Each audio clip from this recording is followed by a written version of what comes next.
रामराम शेतकरी मित्रांनो, 2023-24च्या एप्रिल ते फेब्रुवारी या कालावधीत देशाची निर्यात 8.8% घसरून 43.7 अब्ज डॉलरची झाली आहे. लाल समुद्रातील संकट, रशिया युक्रेन युद्ध आणि तांदूळ, गहू, साखर आणि कांद्यावर घातलेल्या निर्यात बंदीमुळे निर्यातीत घसरण ही झाली आहे. या कालावधीत 47.9 अब्ज डॉलरची निर्यात झाल्याचे वाणिज्य मंत्रालयाने जारी केलेल्या आकडेवारीवरून स्पष्ट झाले आहे.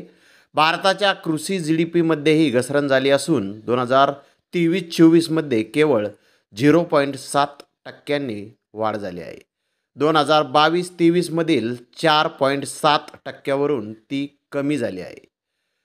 FPEDA मधील 719 अनुसूचित कृषी उत्पादनाची निर्यात एप्रिल फेब्रुवारी 2023-24 मधील 24 अब्ज डॉलरच्या तुलनेत मागील आर्थिक वर्षाच्या 11 महिन्याच्या कालावधीत 6.85% घसरून 22.4 अब्ज डॉलर्स झाली आहे.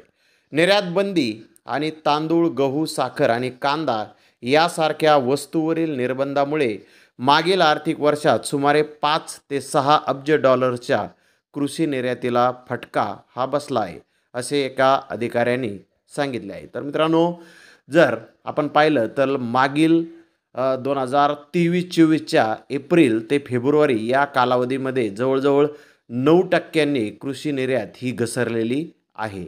तर धन्यवाद मित्रांनो, आपण माझा व्हिडिओ शेवटपर्यंत पाहिल्याबद्दल. व्हिडिओ आवडल्यास लाईक करा, शेअर करा.